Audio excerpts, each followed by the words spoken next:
I'll take you for a ride on the devil's ship. I'll take you for a ride where you sink or swim. Now come with me and let this story begin. Charles, bienvenue! Yes, merci. Finalement, Yes, on est là. on est là. Comment t'aimes les studios temporaires de l'édition Juste pour rire du podcast? J'aime ça, mais c'est ça qu'on disait juste avant le podcast. Il y a une fenêtre, comme premièrement. D'habitude, un studio de podcast, c'est vraiment chez quelqu'un dans sa pire pièce. Ouais, c'est ça, dans le sous-sol. Puis on cache tout, ouais. Ouais, puis la personne s'excuse pour juste le mess, puis comme... Je sais même pas c'est à qui ces bas-là. Ouais. C'est vraiment ça. Non, c'est fun, j'aime ça le setup qu'on a ici. Puis on est chanceux aujourd'hui, ça fait beau. On a du soleil, ça va être fun. Comment est-ce que tu vis le festival jusqu'à date?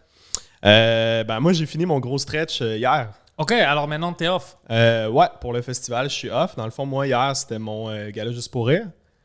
Oh, qui était... Est-ce que Simon Gouache était là aussi? Gouache, c'est ce soir. Oh, regarde, Gouache ce soir. OK. Moi, c'était Rosalie Vaillancourt. C'était fun? Ouais, c'était vraiment cool. Ouais, hein? Oh, C'était nice. malade. On a joué devant 750 personnes. Puis t'as vu que le monde était vraiment excité d'être là, hein? Parce Ah, qu'ils mon n'ont Dieu. pas sorti, ouais. ouais. Les gens applaudissaient trop. Honnêtement, quasiment trop. Là. Il y a des trucs en rodage que comme j'avais, mettons, 2-3 surenchères. Puis là, c'était comme, ben non. Merci, Charles! ouais. Enough! Ouais, mais c'est bon, ça! Ouais, C'est- ça a vraiment bien été. Je pense que c'est mon meilleur avis. Là. Tu sais, c'était mon 4e. Puis je pense que c'était le plus le fun. Là. Oh, nice, OK. Ça, c'est une bonne Ouais. nouvelle pour l'année prochaine. Ça va être la 40e. L'année prochaine, je pense que ça va ouais? être... Ouais, ça va être un grand festival. Ah, c'est clair, ils vont vouloir mettre le paquet. Puis idéalement, on sera pas. Si les variants ne tuent pas, ils Ouais, vont c'est pas ça. nous tuer. Non, Moi, je suis de moins en moins optimiste. J'ai l'impression qu'on. je sais pas, pour un bon bout de temps maintenant, le dernier mois, je pense que j'étais vraiment optimiste.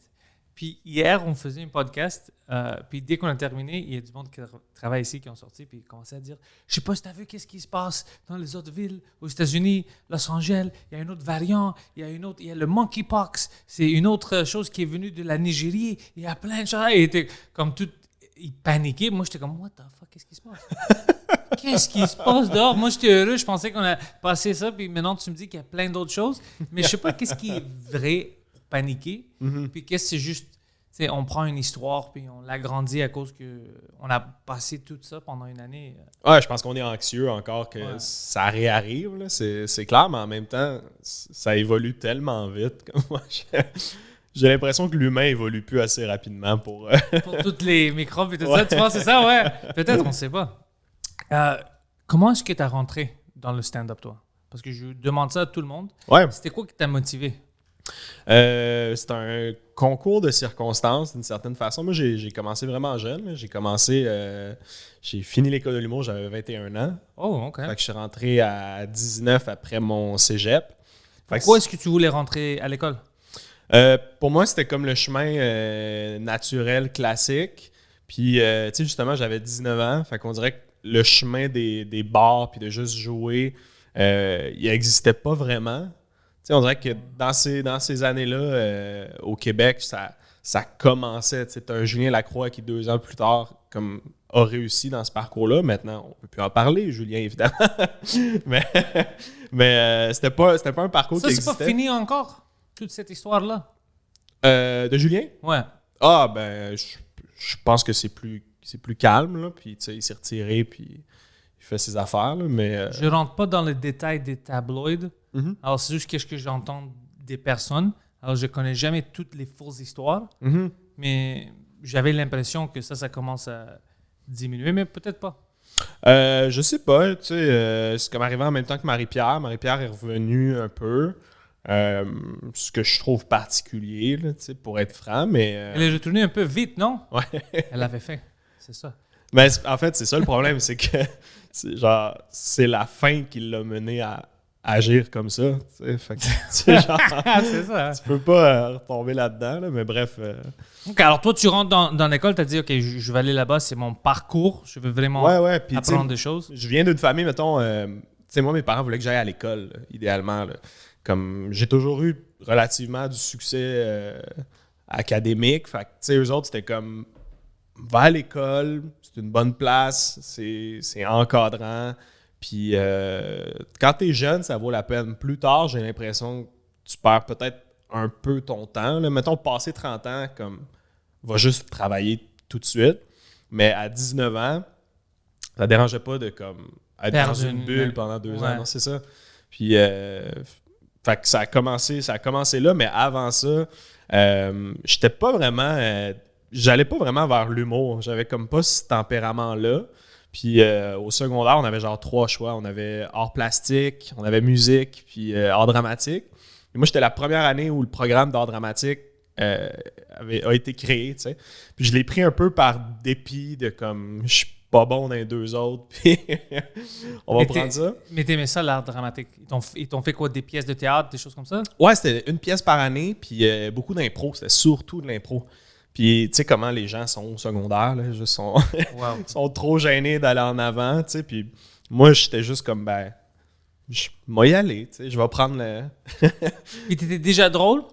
Ouais, en fait, naturellement, ça a bien parti en impro. Je sais pas si j'étais drôle ou juste je me laissais plus aller que les autres. Puis, tu sais, j'aimais beaucoup l'humour. J'avais été voir des galas avec mes parents.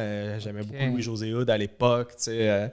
Alors, t'étais au courant de qu'est-ce qui se passait? T'étais... Ouais, exact. Ouais. J'ai toujours aimé ça. Puis, ça a comme été le début de « Ah, ben peut-être que c'est pour moi, ça. » Fait qu'à partir de là, je me suis inscrit dans l'équipe d'impro. J'ai été pris. Tu sais, à partir de là, tu vois un peu les autres personnes qui essaieraient ce métier-là ou qui ont une certaine curiosité à l'égard de l'humour, du jeu, puis ça allait vraiment bien. Fait que j'étais comme, ah, OK, mais même parmi les bons des différentes écoles, je me démarque. Fait que je pense que je peux peut-être faire ça comme métier. J'ai fait secondaire en spectacle, en personnage. Ouais. Quel personnage? J'étais un personnage qui s'appelait Marc Lamotte, qui était un personnage d'impro que je faisais des fois, qui était célibataire et qui pratiquait la glissade sur tube. C'était ça son... Tu sais pourquoi je te demande ça? Parce que je parlais avec des humoristes qui m'ont dit, pendant leur parcours, ils faisaient des personnages où, au début, c'est comme ça qu'ils ont sorti. Puis, il y a certaines qu'après, c'est difficile de sortir, d'arrêter de faire des personnages. Ou s'il y avait un personnage qui était vraiment top, c'est difficile de faire quelque chose d'autre parce que le monde est habitué. C'est pour ça que j'étais curieux avec toi, comme quand tu faisais la première fois que tu as fait un personnage, c'était pour le pièce de théâtre, t'as-tu pensé, je peux-tu juste faire des personnages? Parce que moi, je suis pas bon dans ça. Moi, je peux pas faire des personnages. Ben, je me trouvais pas si bon en personnage. OK. Fait que c'était plus une façon de me protéger, tu sais, parce que c'était tout mon entourage. Moi, j'allais à l'école à Laval, je venais de Laval. Fait que moi, dans ma tête, si je me plantais à secondaire en spectacle, c'était vraiment moi qui se plantait devant tout le monde. Pas tout le monde, juste le monde de Laval. Ouais, c'est ça, exact. C'est pas important, non. Mais moi, à ce moment-là, c'est tout ce que j'avais, tu sais. Tu vois, je partais d'où, là? C'est drôle, ouais. Puis, fait que je me protégeais, ça a super bien été, j'ai gagné. J'ai fait la même chose au cégep. J'ai fait cégep en spectacle, mais cette fois-ci, Puis qu'est-ce que t'as fait? en stand-up. Oh, tu vois l'évolution? Ouais. OK, ça, j'aime ça. Stand-up, puis c'est cool. Le numéro que j'ai fait, des fois, je le refais encore. C'est encore bon? Ouais. Charles, ça, c'est vraiment impressionnant. Ben, mettons, j'ai gardé comme 2-3 minutes, mettons. Mais quand même. Ouais. Moi, je vois des choses que je faisais, ça fait 10 ans ou whatever, puis je demande aux gens, est-ce que tu peux brûler cette cassette? C'est quoi ça? C'est pas une cassette, c'est sur l'ordi. Brûle l'ordi! Ouais. Oh, ça, c'est cool! Ouais, fait que j'ai fait ça, puis j'ai parti une soirée d'humour aussi au cégep Montmorency, parce que c'est un cégep où il y a plein d'humoristes qui ont fait de l'impro. Tu sais, c'est l'ancien cégep de Martin Petit, Stéphane Fallu. Oh, Fallu, elle est là? Ouais, Fallu est allé là. Mehdi Boussaïdan est allé là. Phil Roy. Puis, tu sais, ils ont sensiblement mon âge. Là. Ils étaient comme 3 ans puis 5 ans plus vieux. Fait que moi, je les ai vus jouer, je les ai vus faire de l'humour à Montmorency. Fait que, à partir de là, j'organisais une soirée une fois par mois. Puis ça marchait. Ça marchait, là, tu sais, c'était plein. Il y avait 200 personnes. À ce moment-là, les soirées d'un bar commençaient à pousser, mais c'était pas un phénomène aussi populaire là, que ce l'est peut-être là. Puis même là, tu sais que je trouve bizarre de Laval? Plein de choses, mais, non, mais qui n'ont pas un vrai comedy club. Ouais. Tu sais combien de fois je pense, parce que je trouve des partenaires puis je rouvre un club, je pense à ça beaucoup parce qu'il y a une demande. Ouais. Puis quand je fais des petites shows là-bas, tu vois que le monde aime l'humour, ils sont au courant de qu'est-ce qui se passe, puis ils viennent à Montréal, ils vont au centre-ville pour voir des shows. C'est comme, c'est fucking bizarre que personne ne pense pas d'ouvrir un bon petit club. Ouais. Bar club, ouais. Ah, puis les humoristes iraient, je veux dire, Métro Montmorency, C'est juste là, ouais. ouais, c'est là. Tu sais, c'est... Puis même quand je fais les shows de Jacob ou Émile, eux, ils sont beaucoup plus loin. Ouais. Puis on fait ça. Ils sont tellement loin dans Laval. Ouais. Ce quartier-là, il n'y a absolument rien. Là. Mais c'est fun, tu vois, là-bas, c'est plein. C'est Le malade. monde est prêt, ils sont heureux. Alors imagine si c'est quelque chose de plus central de Laval. Ça va marcher. Ben, je pense aussi, moi, c'est. Tu sais, chaque fois que je vois ça, je me dis aussi, faudrait qu'il y ait un comedy club. Il y a le Centropolis, qui est comme un. Hub.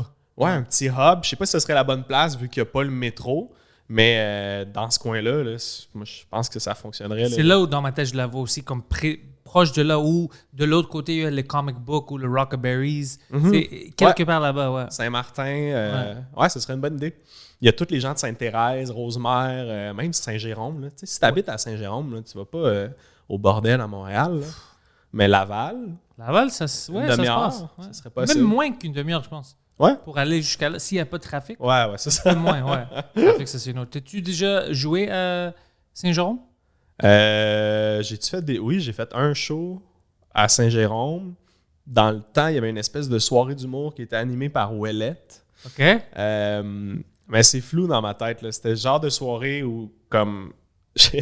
J'étais jeune quand j'ai joué. Je pense que j'avais 21 ans. Puis c'était tous des gens de comme 45 ans. Puis pas la crème de la crème, là, je dirais. De manière polie là, dans mes souvenirs. Fait que c'est comme quelque chose que j'ai oublié là, avec les années. Là. Mais ouais, Laval, ça marcherait. Puis cette soirée-là que je faisais au cégep, c'était drôle. Là. Moi, j'étais naïf. J'appelais des gérants pour booker des humoristes. Là. Moi, Ça a marché? Ouais, je me suis retrouvé au téléphone avec Michel Grenier à parler pendant comme 2 heures d'humour, puis de comment booker. Puis nous autres, c'était le cégep qui payait. Fait qu'il y avait un délai de comme 1 semaine ou 2. Puis Daniel Grenier, son frère, était venu jouer. Puis là, le lendemain, il m'appelle, puis il est comme Daniel n'a pas été payé. Michel le mafioso. Oui, c'est ça. J'ai goûté à Michel qui règle ses comptes, là.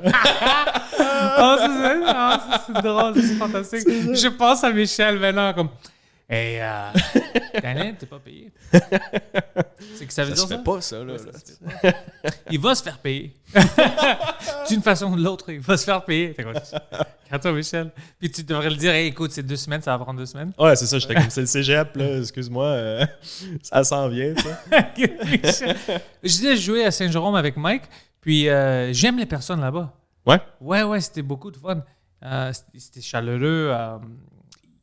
Ils appréciaient vraiment le stand-up parce que pour eux aussi, je pense pas qu'ils ont un club là-bas. Non. Alors, c'est juste si quelqu'un vient en théâtre ou si quelqu'un fait un open mic.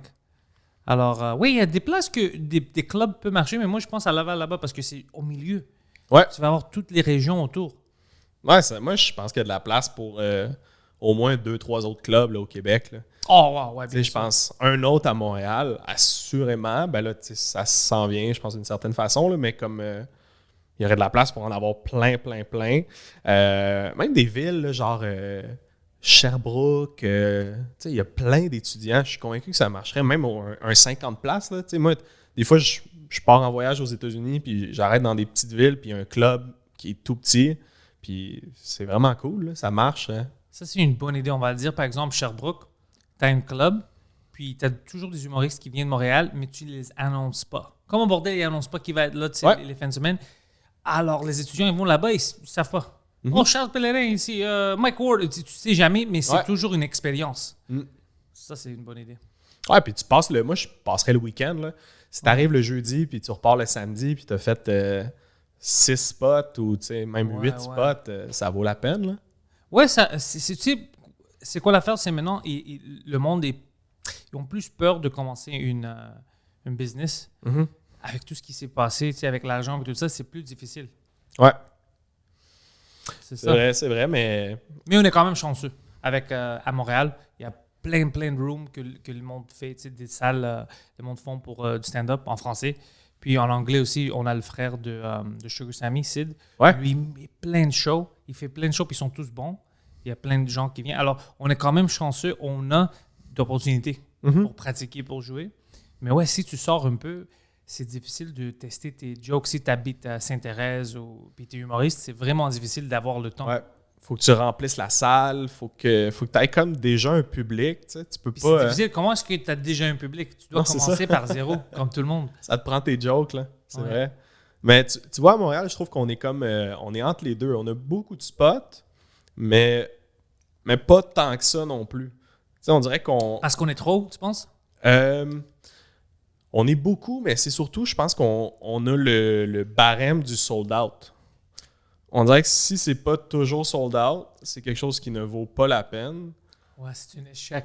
C'est un échec un peu, mais tu sais, il y a une variable monétaire. Là, tu sais, personne veut perdre des sous là-dedans, mais Ouais. j'ai l'impression que c'est ça. Il faut que ce soit toujours plein, sinon ça meurt. C'est drôle comment notre perception change. Hein? Quand tu commences, t'es comme « Oh non, je vais performer devant 5 ou 10 personnes, je suis peur, je suis anxieux. » Alors comme, il y a juste 50 personnes. Tu vois comment les perceptions changent? C'est intéressant comment ça marche. Oh, alors, OK, tu as fait ça, je ne vais pas oublier. Alors, tu rentres dans l'école, qu'est-ce que tu as appris? Qu'est-ce qui était le plus important à l'école de l'humour pour toi? C'est-tu les amis que tu as fait ou c'était-tu une technique que tu as appris? Parce que beaucoup de gens, je le parle, est-ce que tu savais comment écrire des jokes ou mettre le punch, puis ça t'a aidé? Tu sais, tout le monde prend quelque chose de différent de l'école, puis beaucoup me parlent de leur crew. Puis ça Ouais. j'adore ça parce que moi, je suis un gars qui aime ça. J'aime l'amitié, puis j'aime avoir, tu sais, c'est d'avoir ton crew loyal. Alors, j'adore quand j'entends ça. Toi, as-tu un crew? Ah oui, moi, c'est ça. Là. C'est Ouais, ça qui hein? est arrivé. En fait, moi, j'ai tellement été chanceux. Quand je suis arrivé au cégep à Montmorency, j'ai rencontré Jay Fournier. OK? Je sais pas si tu connais, qui est un humoriste aussi exceptionnel. Puis on avait un ami en commun. Genre, on allait prendre notre photo pour genre la carte opus, là, l'autobus. Puis on jasait. Puis tu sais, notre ami en commun, les deux, on l'aimait correct. Là, tu sais, c'était pas genre notre ami proche. Puis on s'est juste mis à cliquer full. Puis à force de parler, on a réalisé que les deux, on voulait faire de l'humour. Puis l'autre gars, L'autre gars, pas du tout. vous avez donné un face push. Comme ça. L'autre gars, lui, il faisait de la chew en classe. Là. Il C'est quoi chiquait ça? du tabac. Oh, ouais? Puis il crachait dans sa bouteille d'eau. Fait qu'il accumulait, genre, pendant un cours, une bouteille d'eau. T'étais ami avec une Noir. cowboy? On prend ce qu'on peut à Laval. Hein? Un cowboy de Laval. T'as-tu un cheval? Non. Pourquoi, tu sais? Mais j'y crache dans des bouteilles. Oh, fuck, OK, ça, Fait c'est que là, intéressant. à partir de là, tu sais, on faisait des shows ensemble. On a fait les auditions de l'école. Les deux, on a été pris. Fait qu'on habitait ensemble. On était coloc. Puis j'ai deux autres amis d'impro, Charles-Antoine Desgranges puis Simon Boisvert, qui sont rentrés. Fait qu'on est rentrés, puis on était 4 amis déjà vraiment proches. Oh, ça, c'est cool. Puis il y avait d'autres personnes d'impro. Fait que tu sais, on s'est très vite ramassé un groupe de 5-6 qui se Ah, connaissaient ça, c'est par fun. cœur. Là. Puis, chaque jour, vous étiez à l'école ensemble, faisiez des Exact. Oh, ça, c'est cool. Ouais, dans les mêmes locaux. Fait que moi, c'est surtout ça que j'en retire, là, l'expérience d'être avec ces gens-là. La réalisation aussi que j'allais pas apprendre mon métier à l'école, que c'était ma responsabilité et non celle des professeurs. Tu sais, d'une certaine façon, Ça a pris du temps à apprendre ça? mettons, la première année, là, je suis vraiment arrivé comme une éponge. Là. Pour moi, c'était une institution. Tu arrives, tu vois tout le monde que tu idolâtres. Tu te dis, c'est sûr qu'il se passe quelque chose ici de magique. T'sais. Fait que j'ai vraiment pris ça au sérieux. Chacun des devoirs, j'étais un élève modèle. Puis à la fin de la première année, j'étais comme, c'est quoi, je pense que c'est pas tout à fait la bonne direction. Pour moi, j'ai l'impression que je me perds un peu. C'est pas ce que je veux faire. T'sais, moi, je voulais vraiment faire du stand-up. Là. À partir de là, c'est ça que je voulais faire. Puis on me poussait en personnage, on me poussait à explorer différents trucs. Puis pour moi, c'était pas ça. Là. J'étais comme, gars, je veux développer ce que je veux faire. T'sais. Puis la deuxième année, je me suis mis à jouer dans un bar. Puis là, la combinaison des deux était parfaite.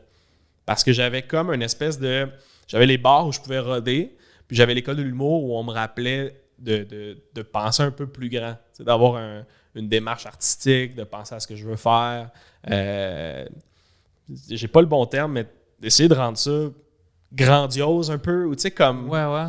abouti. Tu sais, le plaisir de travailler super fort sur quelque chose puis que ça aboutisse. Fait que ça, ensemble, c'était le match parfait pour moi. Là.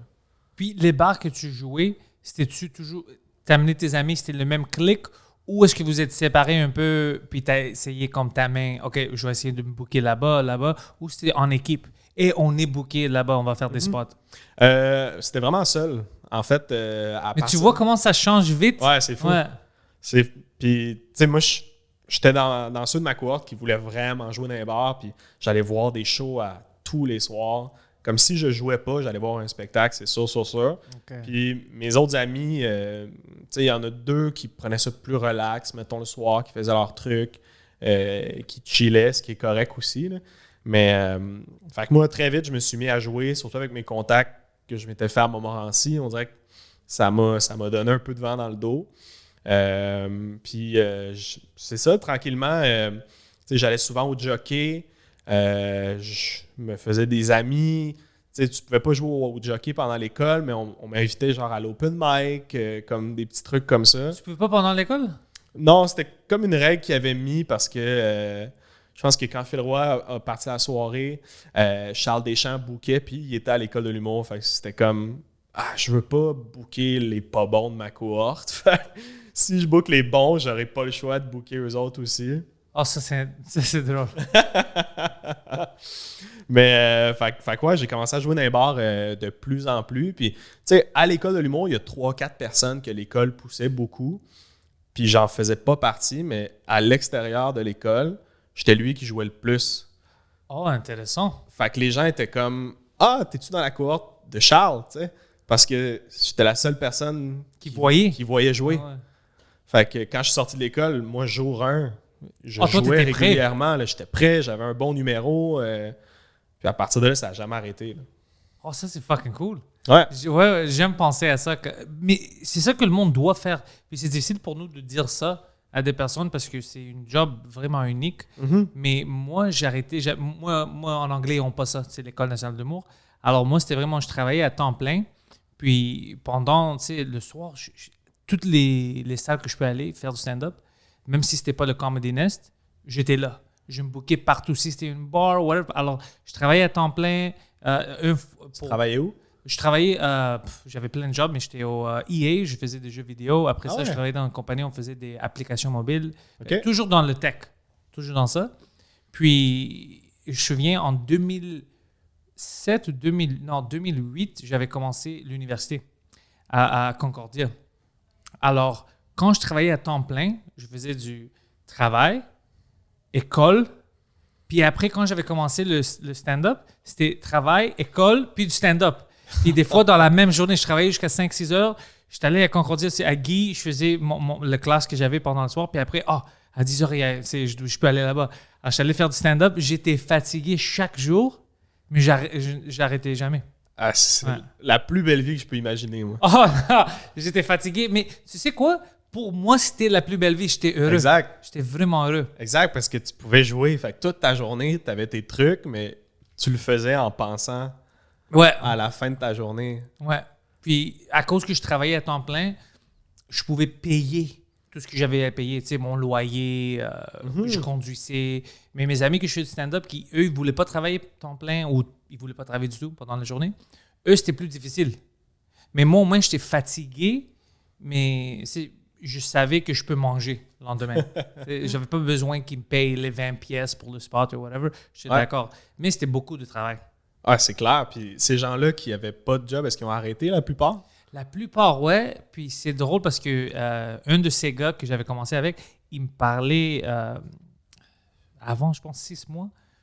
Ouais, c'est avant qu'on réouvre tout. Puis on avait une conversation. Lui, maintenant, il faisait des cryptos. Puis il m'a dit, tu sais, au début, quand on avait commencé ensemble, il a dit, je savais que c'est juste toi qui va arriver. C'est ça qu'il m'a dit. Je savais que c'est juste toi, parce qu'on était 3. Puis il a dit, je savais que c'était juste toi parce que tu étais le seul qui travaillait fort. Comme, tu n'arrêtais jamais d'écrire, tu allais à ta job, tu sortais, tu faisais tout ça. Puis moi, je sentais un peu paresseux devant toi. Il dit, puis je savais que ça va juste être toi. Mais moi, quand j'étais avec eux, j'avais l'impression que les 3, on va le faire. Ça va fonctionner, c'est sûr. Moi, je pensais... Pensais-tu que tu étais le moins bon du groupe? Au début, oui. Ouais. Au début, oui, parce que eux, ils faisaient ça plus long que moi. Puis je voulais toujours apprendre. Puis le gars que moi, je pensais était toujours meilleur que moi, c'est lui qui m'a dit, tu sais, qu'il était plus drôle que moi. Tu vois, tu écris meilleur que moi, le monde rit plus avec toi. tu dois continuer. Puis tu dis, de quoi tu parles? On va continuer. Mhm. Puis lui, il savait, de ce temps-là, il disait, I don't know. Puis il y avait. Ouais, c'était un peu. Quand je pense à ça, c'est triste parce que c'est un gars vraiment drôle. Puis je connaissais plein de monde drôle, mais en anglais, c'est vraiment différent. Si tu n'as pas vraiment une bonne chance, comme quelqu'un ne te donne pas quelque chose que Mhm. tu peux grimper dessus, puis c'est vraiment difficile de rester à Montréal puis de faire une carrière. OK. C'est vraiment, vraiment difficile. Faut que tu déménages très vite. Faut que tu déménages très vite, puis que tu as quelque chose qui t'attend. OK. Ouais, alors, c'est pour ça que maintenant, moi, je pousse les gens qui font ça en anglais, puis sont bons, puis sont bilingues. Je leur dis, hey man, commence à le faire en français. Mhm. Puis comme moi, tout le monde a peur, mais le monde qui a peur a moins un accent que moi. Ils n'ont pas d'accent. Ils sont parfaitement bilingues, puis ils ont peur. C'est quoi le pire qui peut arriver? Tu retournes C'est en ça que je anglais? dis. C'est quoi le pire? Peut-être t'es pas drôle en français. Peut-être ils t'aiment pas. Tu sais qu'est-ce que tu perds? Rien. Rien. Tu continues. Mais il y a plus une opportunité, puis tu vas aimer ça.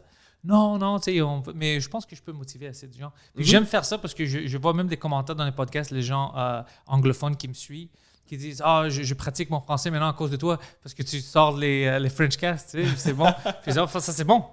Ça, Ah c'est oui, bon. c'est tu sais, ça qu'il faut faire. Ouais. Puis moi, je trouve que c'est ça, Montréal, il faut blender les deux. Là. Tu sais, moi, je veux qu'il y ait plus d'humoristes francophones qui jouent en anglais, puis vice-versa. Là. Ouais, puis même juste les arts. Moi, j'aime ça entendre que le monde, maintenant je dois, tu sais, je suis francophone, je vais écouter ça parce que c'est en anglais, mais c'est les gars que j'aime.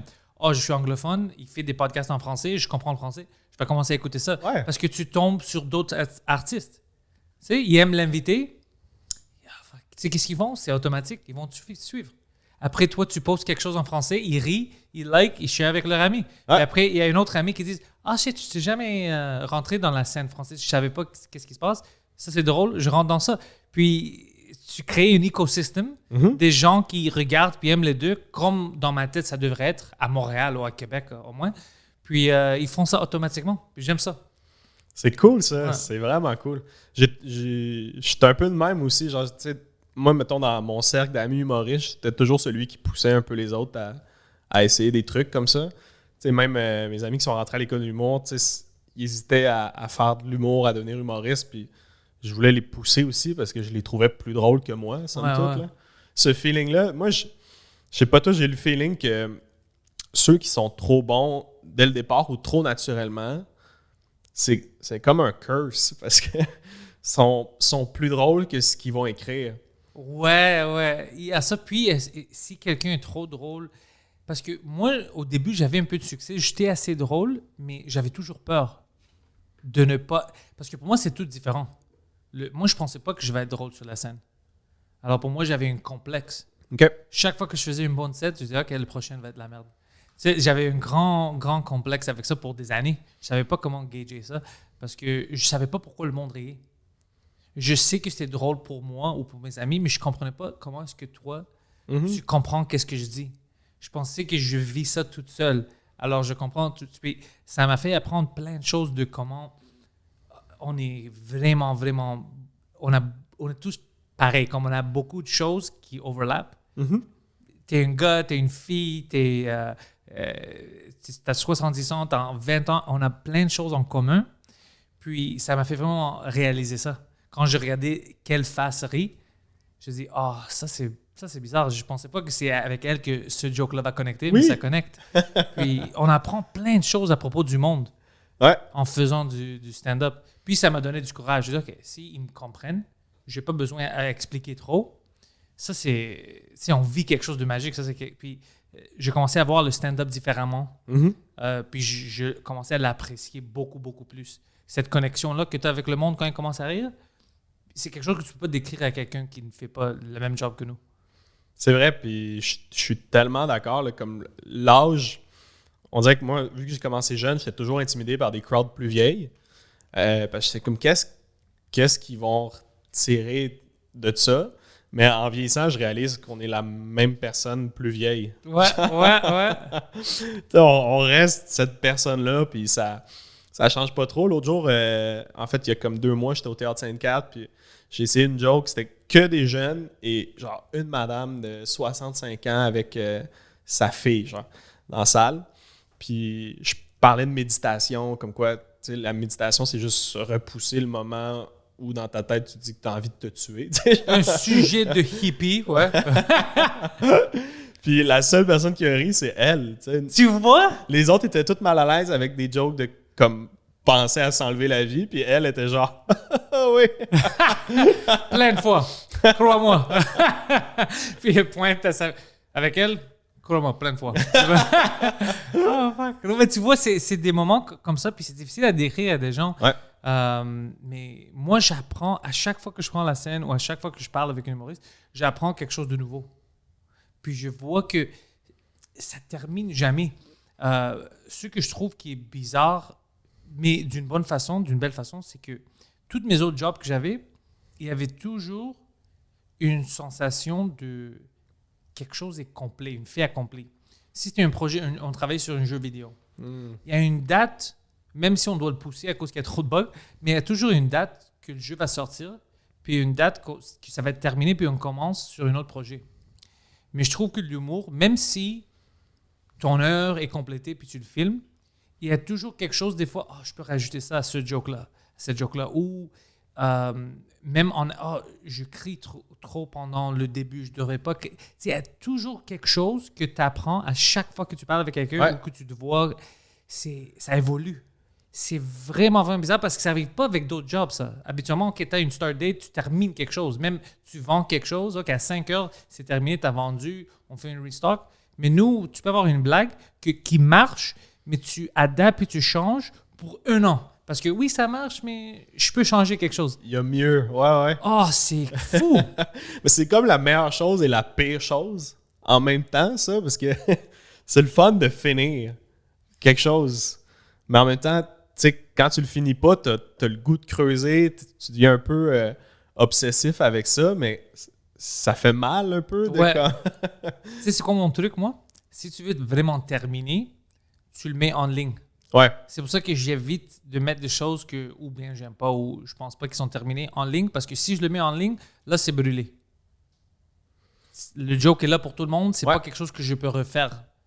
Alors, si j'ai une heure que je suis sûr que je suis satisfait avec, puis je veux faire quelque chose d'autre, mais je veux que ça reste, je le filme, puis là, je sens bien. C'est là, ça existe. C'est fait. Mais j'évite de faire ça beaucoup de fois parce que je suis pas prêt. Il y a plein de choses que je travaille encore sur. Je dis, je peux améliorer ça. Ben, la meilleure joke, je trouve que tu y penses le lendemain de l'avoir capté. Oh, ouais, c'est... Oh, fuck! Shit! Recule le ton, ouais. Ah, puis c'est tough, c'est dur une captation. Là. Je sais pas combien de fois tu t'es filmé, là, mais... Ouais, 3-4 fois je me filmais, puis tout était stressant, tout est dur. Parce que je faisais chaque fois one shot. Alors, c'était pas comme je faisais 2 shows, puis on mixait ça. Alors, t'es toujours stressé. Ouais, puis tu sais, t'as travaillé fort pour ça. Là. Moi, hier, je pensais à ça, puis j'étais comme ça fait 3 mois que je travaille sur le même 10 minutes. Puis en 10 minutes, c'était fini. Là. Ouais, c'est tout. Là. À ce moment-là, c'est ça que ça devient. Tout le reste fait plus de sens. C'est juste ce moment-là, comment je l'ai fait, qui a... Ouais, même si tu l'as fait le meilleur, une autre fois, on s'en fout. C'est ça qui va rester. Exact. J'ai une prémisse au début que j'ai moins bien fait qu'à l'habitude. Puis je suis comme shit. C'est bizarre, non? Comment I don't know, c'est ça. Puis tu sais quoi d'autre? On fait ça, c'est bizarre de notre job. Puis l'autre, c'est quand on dit quelque chose mal, mais ça marche. Puis t'es comme, je dois-tu continuer à dire cette joke-là d'une façon que j'avais pas pensé, puis je voulais pas dire parce que c'est mal, parce que ça marche meilleur. Comme, qu'est-ce que je fais? Mais ça remarche jamais. Non, c'est ça! Moi, je réalise, là, c'est du moment, là. Faut juste... C'est toujours quelque chose, ouais, c'est une vie, c'est un job vraiment particulier. Puis moi, j'adore ça, j'adore tout autour de ça. J'adore l'écriture, j'adore l'expérience que j'ai, j'adore discuter avec quelqu'un dans le green room. T'as-tu vu ça? Pourquoi est-ce que tu penses qu'ils ont ri à ça puis ils ont été choqués à propos de ça? Puis tout ce qui est autour, ça me fascine. Je peux jamais... Tu sais, t'as toujours des jobs que... OK, enough. Je suis tanné. Je suis jamais tanné avec ce qu'on fait. Ouais, je suis d'accord. C'est pour ça qu'on fait ça. C'est pour ça qu'on fait ça, ouais. Ma blonde comprend pas. Moi, des fois, tu sais, je passe la journée à faire ça, à écrire. Je vais faire 3 spots. Je reviens chez nous. Je prends des notes. J'écoute un show. comme ma blonde est comme, y a-tu un moment dans ta journée où c'est pas ça que tu fais? Lui, il voit ça beaucoup parce qu'il est autour du stand-up. Tu sais, il est avec moi, avec Mike, il voit plein de choses différentes. Il voit des théâtres, il voit des clubs, il voit des podcasts. Puis il y a des journées où il me dit, je sais pas comment tu fais ça. Je commence la journée on filme le premier podcast à 10h. Je sors, je viens ici, on fait 3 podcasts de suite. Je dois éditer, me faire le montage pendant 2 heures. Après, je sors pour faire un show de stand-up. Puis comme, comment est-ce que tu... C'est pas une vie, ça. Tu sais, mais je me rends même pas compte que j'ai toute une journée de travail. Je suis heureux. Je suis comme, j'ai discuté avec le monde, je fais du montage, je dois écrire. Comment tu fais ça? Tu cours d'une place à l'autre. C'est comme si quelqu'un te chasse. Parce que quand tu as plein de choses... Mardi, on a fait ça. Je fais 3 podcasts ici. 3 podcasts. Je sors pour faire le show extérieur. Il pleuvait, alors ils ont annulé notre show, mais dernière minute, on a poussé ça. Après, je vais à une soirée d'humour. Je sors vite. Oh, je suis de l'autre. Je dois être là dans 10 minutes. Je sais, j'ai fait tout ça dans une journée, puis j'étais heureux. Ouais. Dans d'autres jobs, si tu chasses partout, puis tu dois aller d'une place à l'autre, t'es tanné. C'est pesant, là. Ouais. Mais nous, on est prêts à faire tout. C'est la beauté, là. Moi, j'adore ça, là. Arriver dans un show que j'ai pas vu, puis tu t'insères, t'es là un bout, tu disparais, moi, j'adore c'est ce que je préfère. Ouais, on est fucking bizarre. Puis comment est-ce que tu vois les podcasts? C'est quoi la connexion que tu fais entre les podcasts puis ton job comme humoriste le soir, stand-up? Moi, je trouve que ce que je retire du podcast, c'est je me force pas à être drôle, comme je fais juste parler puis vivre le moment avec toi. Puis je pense qu'il faut faire ça sur scène aussi. C'est le truc qu'il faut amener, mais qui est le plus difficile, de juste être naturel puis parler, puis c'est là que ça devient réellement intéressant puis efficace. Est-ce que tu trouves bizarre quand tes amis humoristes, ils te demandent, puis tu leur donnes cette consigne-là, puis pour eux, c'est difficile de le faire, d'être naturel? Moi, j'ai des amis humoristes qui disent, je sais pas ce que ça veut dire, je peux pas être moi sur la scène. Puis j'essaie de dire, oui, tu peux. Je t'invite, puis tu es sur mes podcasts. Je sais que tu peux être naturel. Mais dès qu'ils ont le micro en main, puis ils sont tout seuls, ils ont besoin d'être un personnage. Ouais, ça, je trouve ça poche, parce qu'on dirait que moi, je suis pas bien dans cette énergie-là. Mettons, moi non plus. Quand je joue quelque chose qui est pas moi, je me sens pas bien, puis je m'en veux un peu. À la fin du show, puis quand j'arrive à vraiment me laisser aller puis faire chaque joke que j'ai le goût de faire, c'est là que je suis fier puis que je suis heureux, là. Est-ce qu'il y a-tu des fois où tu évites de faire le joke que tu veux faire? Oui. Mais on va pas dire comme des galas et tout ça, c'est différent. Il y a des règlements, puis tu essaies de suivre. On est quand même des professionnels. Mais je veux dire, dans des bars, y a-tu des sujets des fois qui t'évitent, mais t'es comme fuck, j'aurais pas dû éviter ça?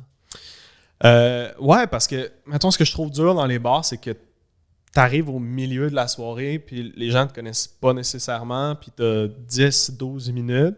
Fait qu'on dirait que d'aller en profondeur tout de suite, c'est particulier. Mais en même temps, si tu y vas jamais, tu deviens cet humoriste-là qui est un peu comme flottant en surface. Je sais pas c'est qui, mais c'est drôle. Il y a comme... Mais on le connaît pas. Non, c'est ça. Je suis pas attaché à lui. Je comprends pas ce qu'il fait nécessairement, mais ça marche. T'sais. Fait que il y a ça que je trouve tough. Il faut comme se forcer à aller un peu partout. Mais ouais, il y a plein de fois où je suis pas moi-même. Là.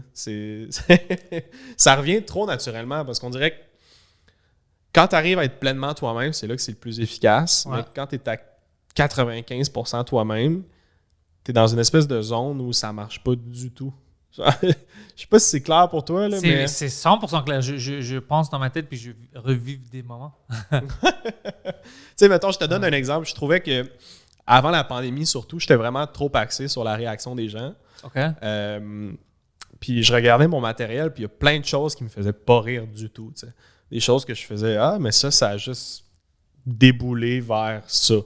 Je l'ai essayé, ça a fonctionné, je l'ai gardé. Puis pendant la pandémie, j'ai créé un show virtuel.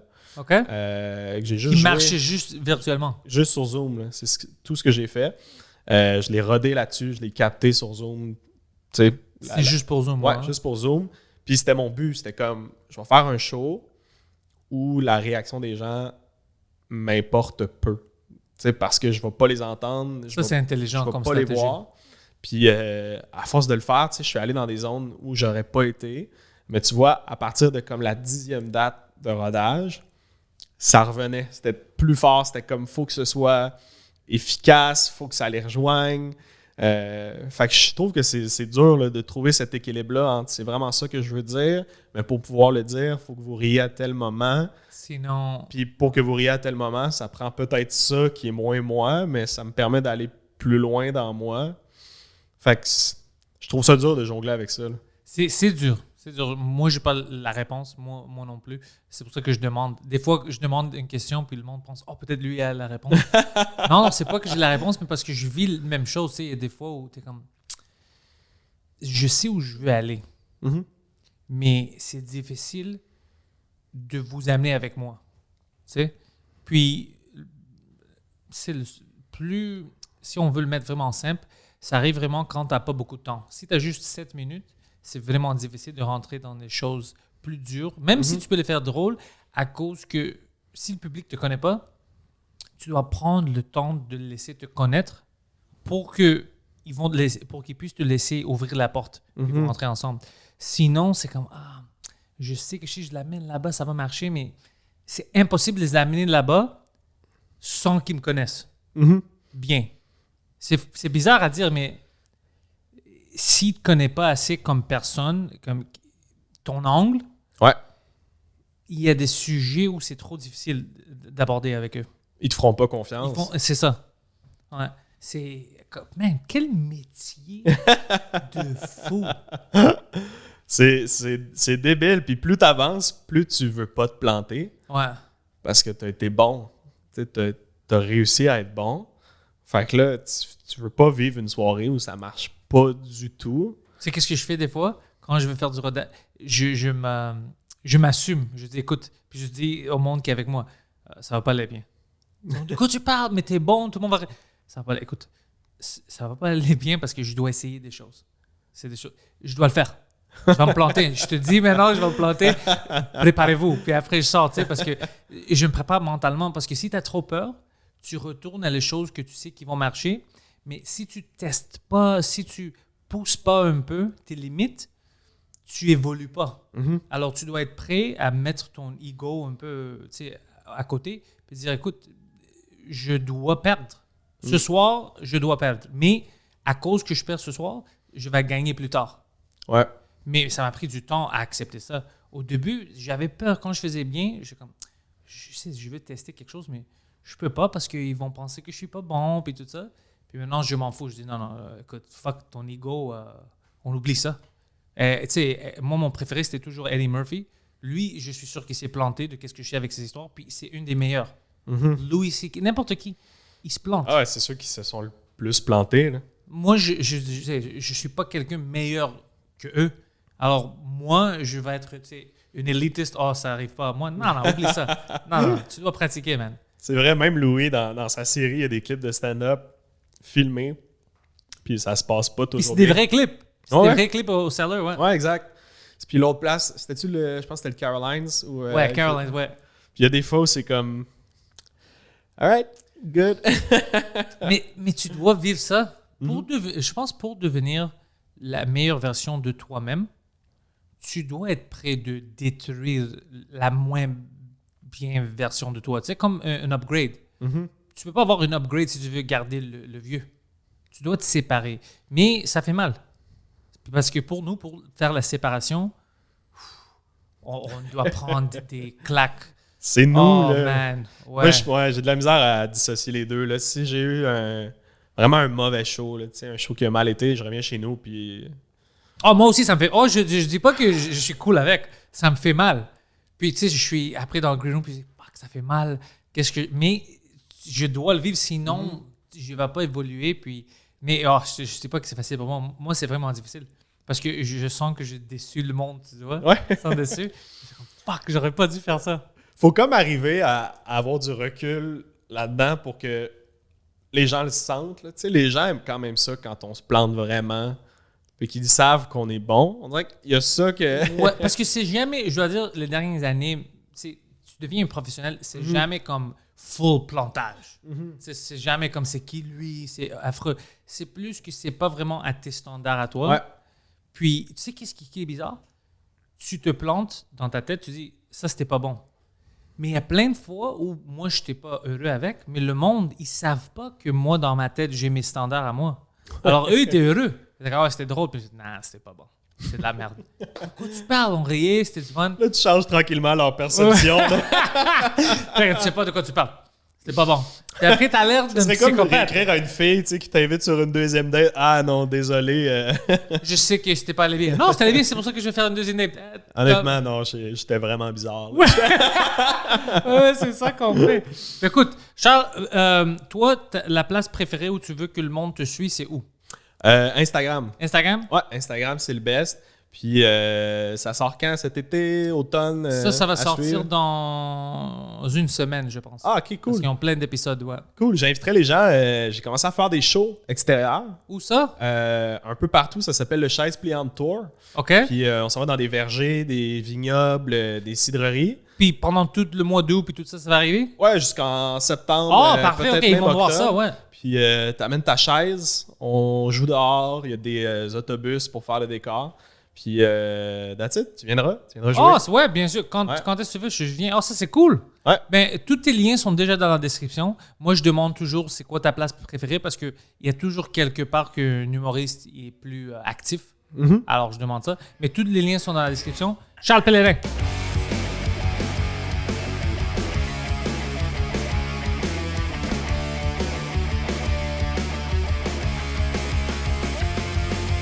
Welcome everybody to the thoughts in my head.